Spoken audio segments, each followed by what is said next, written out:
Oscar Wilde, la ballade de la geôle de Reading.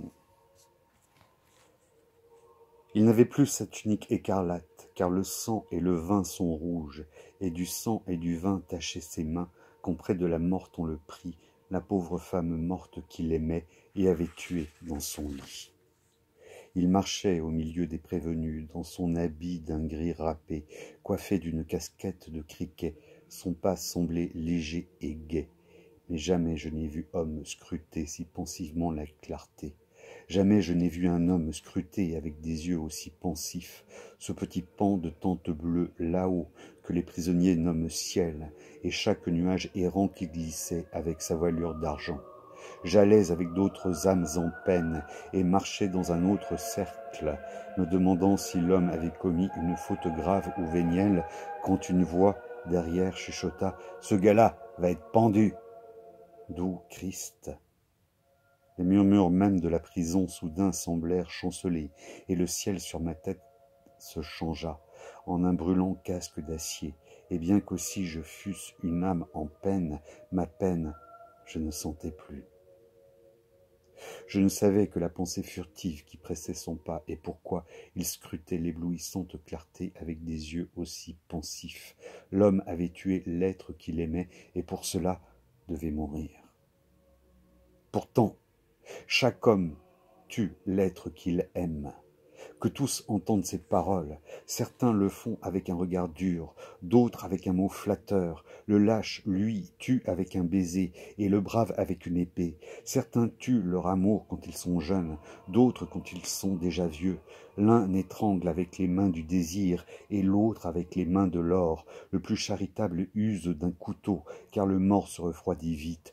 Tel aime trop peu, trop longtemps, tel autre. Certains vendent, d'autres achètent. L'un commet son crime en versant des larmes, et l'autre sans même un soupir. Car si chaque homme tue l'être qu'il aime, chaque homme ne doit en mourir. Il ne meurt pas d'une mort infamante, un jour de sombre ignominie.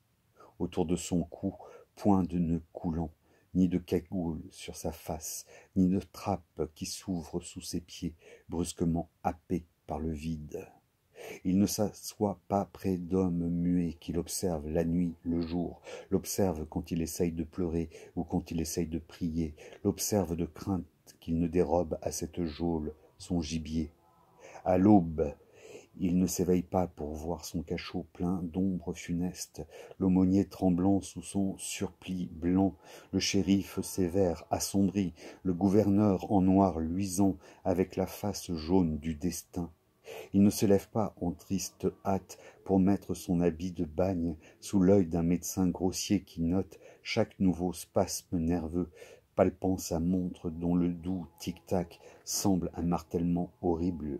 Il ne connaît pas la soif écœurante qui ensable la gorge avant que le bourreau aux gants de jardinier, par la porte matelassée, entre et vous ligote avec 3 lanières pour que la gorge n'ait plus soif. Il ne s'incline pas pour écouter l'office des morts récité, et tandis que la terreur en son âme lui confirme qu'il vit encore, il ne croise pas son cercueil lorsqu'il s'avance dans l'affreux hangar. Il n'ouvre pas grand ses yeux sur le ciel par un toit de verre exigu. Il ne prie pas de ses lèvres d'argile pour que finisse son supplice. Il ne sent pas sa joue frissonner sous l'amer baiser de Caïphe.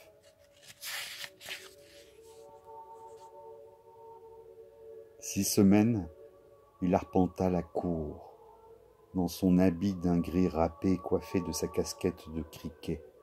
Son pas semblait léger et gai, mais jamais je n'ai vu homme scruter si pensivement la clarté. Jamais je n'ai vu un homme scruter, avec des yeux aussi pensifs, ce petit pan de tente bleue là-haut que les prisonniers nomment ciel, et chaque nuage errant qui traînait sa longue toison emmêlée. Il ne tordait pas ses mains comme font les insensés osant vouloir élever l'espérance enfant volée dans l'antre du noir désespoir. Il regardait seulement le soleil et il buvait l'air du matin. Il ne tordait pas ses mains, ne pleurait, ni n'était frappé de langueur. Il buvait l'air comme s'il contenait quelque vivifiant élixir. À pleine bouche, il buvait le soleil comme si cela fût du vin.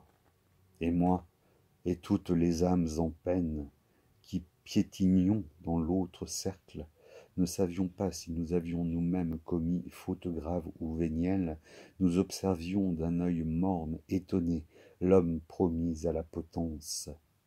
C'était étrange de le voir passer, d'un pas si léger et si gai. C'était étrange de le voir scruter, si pensivement la clarté. Étrange, enfin, de songer qu'il avait une telle dette à payer. Le chêne et l'orme ont un plaisant feuillage qui surgit quand vient le printemps, mais sinistre à voir est l'arbre gibet dont un serpent mord les racines, car, vert ou sec, un homme y doit mourir avant que l'arbre n'ait de fruits. La plus haute place est le glorieux siège auquel aspire tout humain, mais qui voudrait, en cravate de chanvre, sur une potence élevée, voir, à travers un collier d'assassins, pour la dernière fois le ciel. Danser au son des violons est doux, quand la vie et l'amour sourient. Danser au son des flûtes et des luttes est chose délicate et rare, mais en rien il n'est doux de danser, les pieds agiles dans les airs. D'un œil curieux, avec des soupçons troubles, nous l'observions jour après jour, nous demandant si chacun d'entre nous finirait de la même façon, car nul ne sait jusqu'à quel enfer rouge l'âme aveugle peut s'égarer. Enfin, le mort ne se promena plus parmi les autres prévenus, et je sus qu'il était dans le box noir des accusés, enclos affreux, et que plus jamais je ne le verrais en ce doux monde du Seigneur. Tels des vaisseaux voués dans la tempête, assombrés nos routes s'étaient croisées, mais sans un signe et sans un mot. Nous n'avions pas de mots à dire, nous rencontrant, non dans la sainte nuit, mais dans le jour ignominieux. Un mur de prison nous cerdait tous deux, et deux réprouvés nous étions. Le monde nous rejetait de son cœur, et Dieu de sa sollicitude. Le piège de fer tendu au péché nous enserrait dans ses mâchoires. Durs sont les pavés au préau des dettes, et hauts sont les murs suintants. Mais c'était là qu'il venait prendre l'air sous le ciel lourd comme du plomb. De chaque côté, un gardien marchait de peur que l'âme ne mourût. Puis il restait avec ceux qui épiaient son angoisse la nuit, le jour, l'épiaient quand il se levait pour pleurer, ou s'il se courbait pour prier, l'épiaient de crainte qu'il ne dérobât à la potence son gibier. Le gouverneur était exigeant sur les articles du règlement. Le médecin affirmait que la mort n'était qu'un fait scientifique, et 2 fois par jour, l'aumônier passait et lui laissait un petit tract. Et 2 fois par jour, il fumait sa pipe et buvait sa pinte de bière. Son âme était résolue et n'avait pour cacher la peur nul recoin. Même, il disait souvent être content que la main du bourreau fût proche. Mais la raison de cette étrange phrase, nul gardien n'osait demander, car celui à qui le destin assigne la besogne de surveiller doit poser un cadenas sur ses lèvres, faire de son visage un masque. Sinon, il pourrait s'émouvoir, tenter de conforter ou consoler. Mais que ferait donc l'humaine pitié jetée dans un trou d'assassin? Quel mot de grâce en une telle place pourrait aider l'âme d'un frère? Nous, d'un pas lourd, chaloupé dans la cour, dansions la parade des fous. Mais quelle importance! Nous savions être du diable la propre brigade.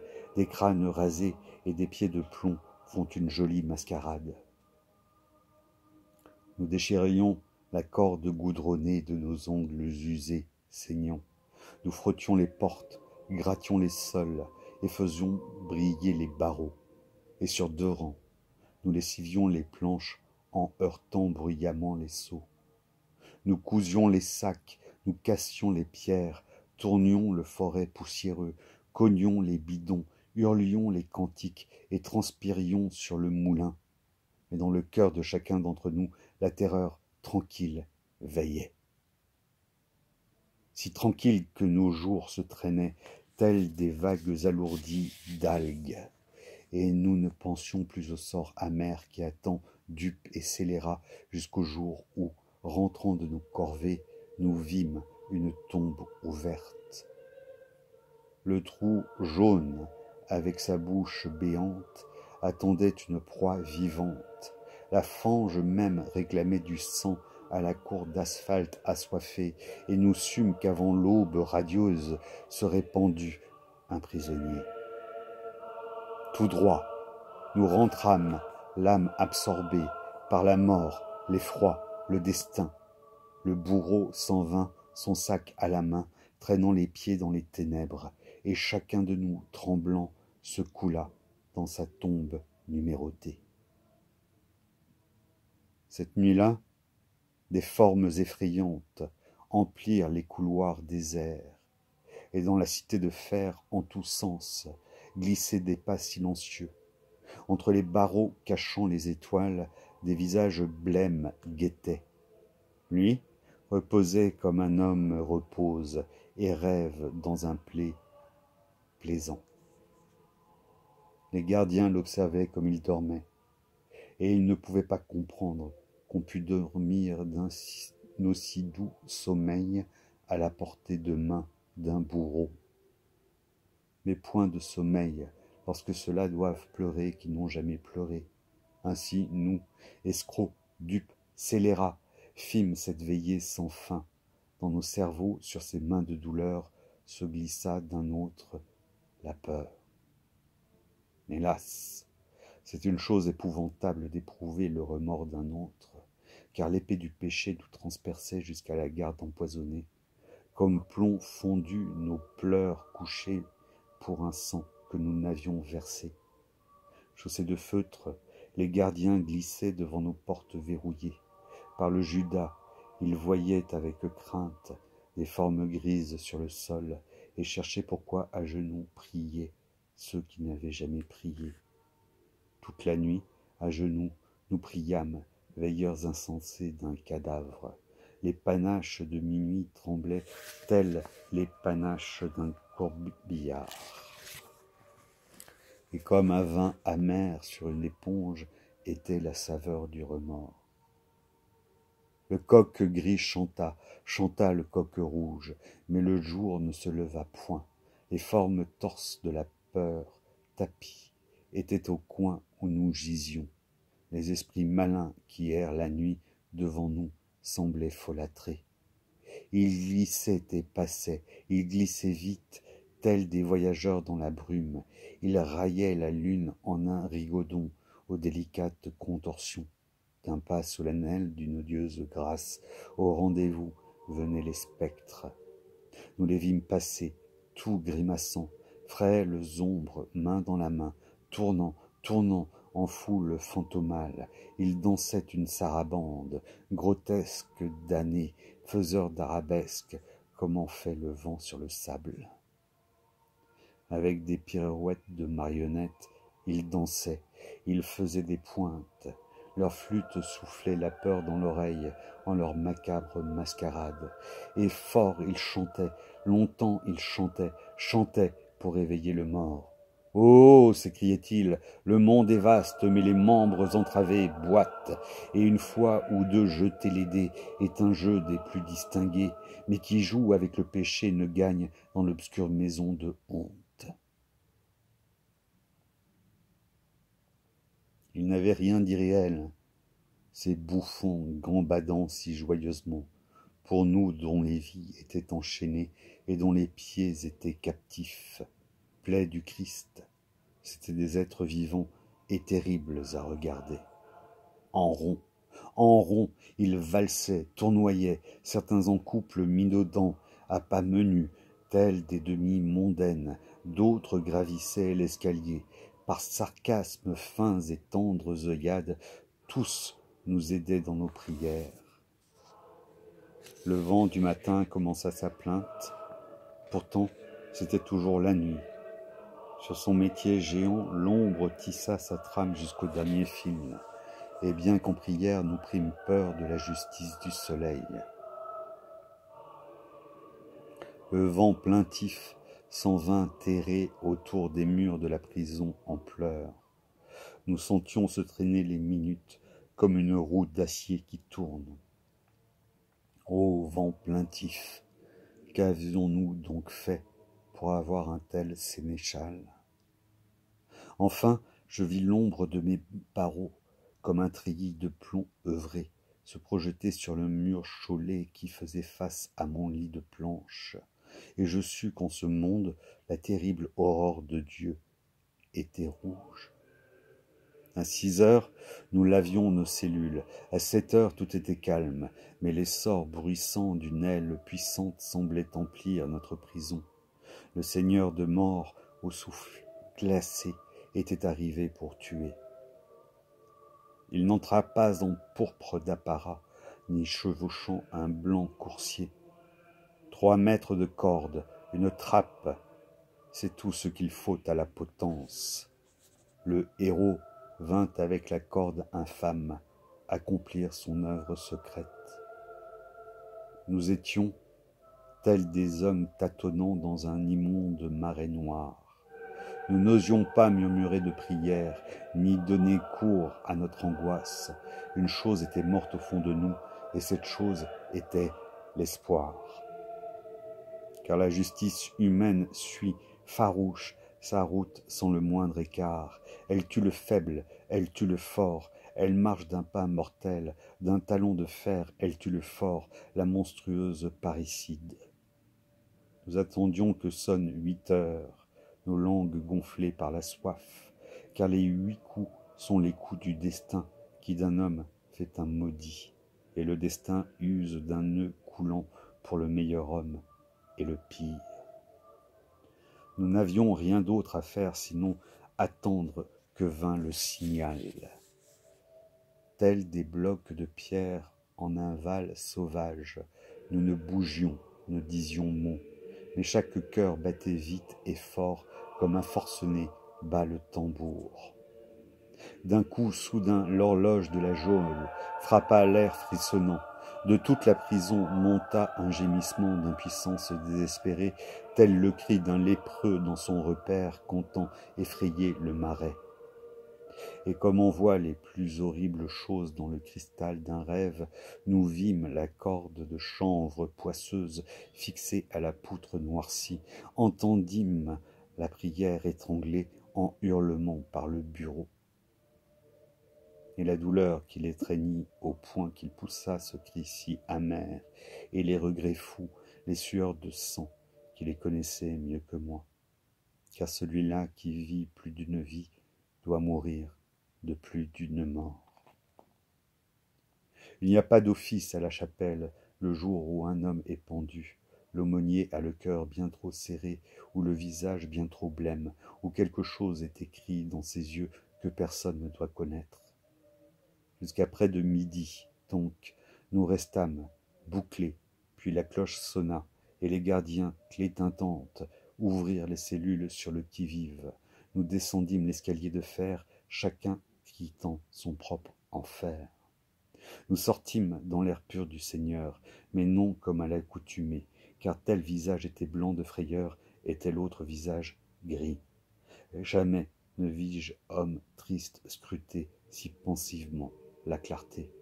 Jamais ne vis-je homme triste scruter avec des yeux aussi pensifs ce petit pan de tente bleue là-haut que nous, prisonniers, nommions ciel, et chaque nuage insouciant passant dans une heureuse liberté.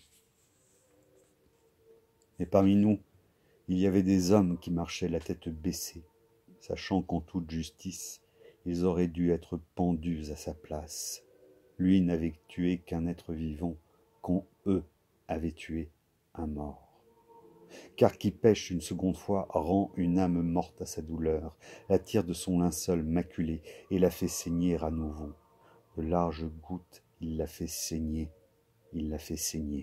vainement.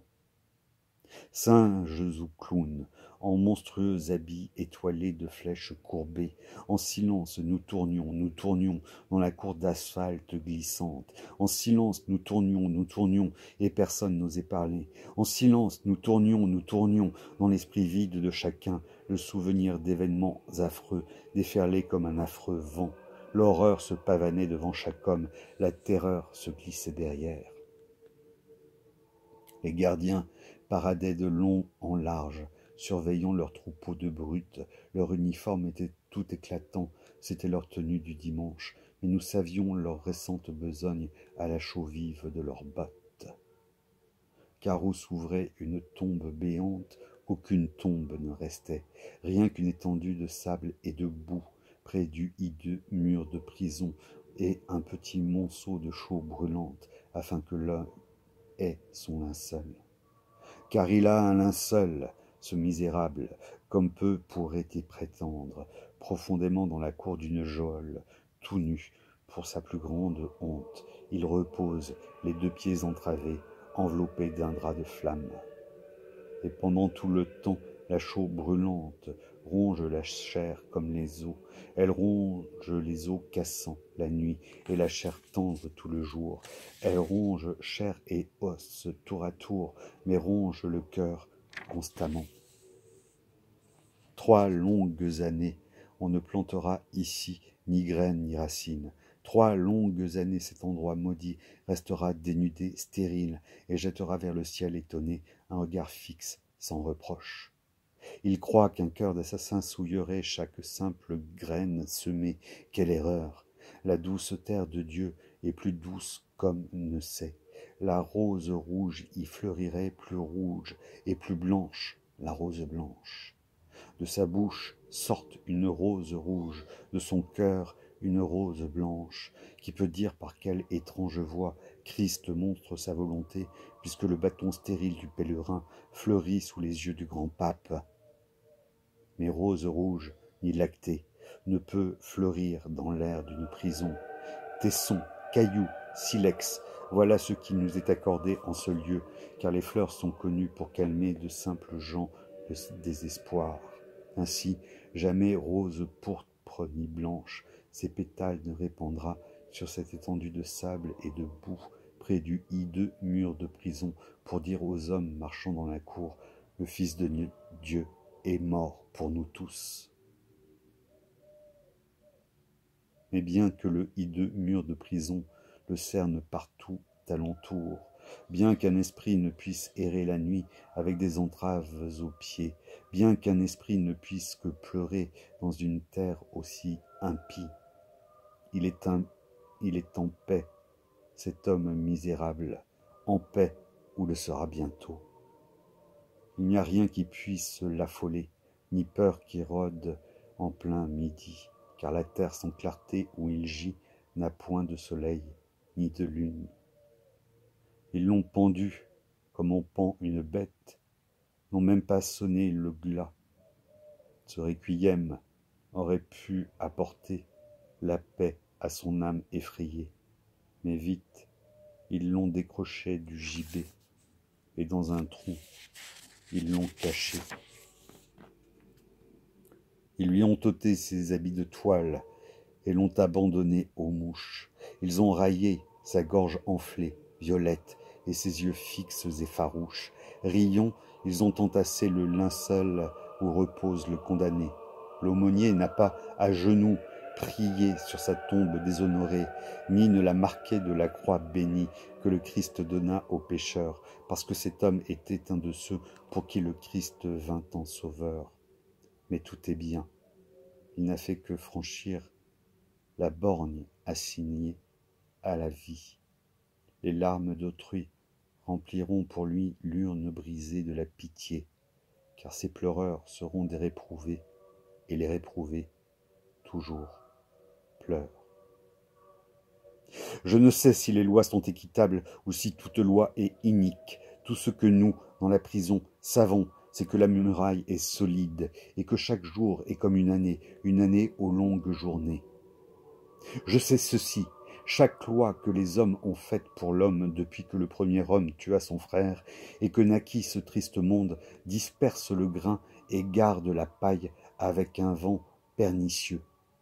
Je sais aussi, et ce serait sagesse, Si tous pouvaient savoir d'eux-mêmes que chaque prison bâtie par les hommes est bâtie de briques de honte, scellée de barreaux pour cacher au Christ, comment l'homme mutile l'homme. Leurs barreaux brouillent la gracieuse lune, masquent la splendeur du soleil, et ils font bien de cacher leur enfer, car les actes y sont commis, que ni fils de l'homme ni fils de Dieu ne devraient jamais regarder. Les plus vils méfaits, comme herbe mauvaise, dans l'air de la prison prospère. C'est seulement ce qui est bon chez l'homme qui là s'étiole et se flétrit. Angoisse livide, au lourd portail veille, et désespoir est le gardien. Car ils affament l'enfant effrayé, qui en pleure la nuit, le jour. Ils frappent le faible, fouettent l'idiot, raillent le vieillard grisonnant, et certains deviennent fous, tous méchants, et nul ne peut dire un seul mot. Chaque étroite cellule où nous vivons n'est qu'infecte et sombre latrine. Le souffle puant de la mort vivante obstrue la lucarne à grillage. Tout, sauf la luxure, a été broyé par la machine des humains. L'eau saumâtre qu'ils nous donnent à boire traîne une répugnante boue. Le pain amer pesé sur la balance est rempli de craie et de chaux. Sommeil ne se couche jamais, il marche, l'œil hagard, implorant le temps. Quoique faim, maigre et verte soif se battent comme vipères contre aspic, nous nous inquiétons peu de notre chair. Ce qui nous glace et nous détruit, c'est que chaque pierre portée le jour devient la nuit, notre cœur même. Minuit dans notre cœur, le crépuscule dans la cellule, nous tournons, le forêt, nous effilochons, la corde, chacun dans son enfer à soi, et le silence est beaucoup plus terrible que le son des cloches de bronze. Et jamais ne s'approche voix humaine pour dire une parole amen. L'œil qui observe à travers le Judas est sévère et impitoyable. Nous pourrissons, oubliés, corps et âmes défigurés. Ainsi nous rouillons la chaîne de fer de la vie, seuls et avilis. Certains hommes maudissent, d'autres pleurent, d'autres ne se lamentent pas. Mais les lois éternelles de Dieu sont douces, brisent un cœur de pierre. Chaque cœur humain qui se brise dans une cellule ou un préau semble le vase brisé qui livra son trésor à notre Seigneur. Répandit dans la bauge du lépreux le parfum du nard le plus riche. Heureux ceux dont le cœur peut se briser et gagner la paix du pardon. Sinon, comment rendre droite sa vie et laver l'âme du péché? Et par quelle autre voie qu'un cœur brisé le Seigneur Christ entrerait-il? Lui, dont la gorge est enflée, violette, et les yeux fixes et farouches, attend les saintes mains qui emmenèrent le larron jusqu'en paradis, car pour un cœur brisé, un cœur contrit, le Seigneur n'a point de mépris. 3 semaines de vie lui accorda l'homme en rouge qui lit la loi, 3 petites semaines pour guérir son âme en lutte avec son âme, pour laver de chaque tache de sang cette main qui tint le couteau. Avec des larmes de sang, il lava sa main, celui qui tint le fer, car seul le sang peut effacer le sang, et les larmes seules guérissent. La marque pourpre de Caïn devint le sceau du Christ blanc, comme neige. Dans la geôle de Reading, près la ville, est une fosse d'infamie. C'est là que gît un homme misérable, dévoré par des dents de flamme. Dans un suaire brûlant, il repose, et sa tombe n'a pas de nom. Jusqu'à ce que Christ appelle les morts, qu'ils reposent ici en silence. Nul besoin de gâcher de sottes larmes ou de pousser de creux soupirs. L'homme avait tué l'être qu'il aimait et pour cela devait mourir. Pourtant, chaque homme tue l'être qu'il aime, que tous entendent ses paroles. Certains le font avec un regard dur, d'autres avec un mot flatteur. Le lâche, lui, tue avec un baiser, et le brave avec une épée.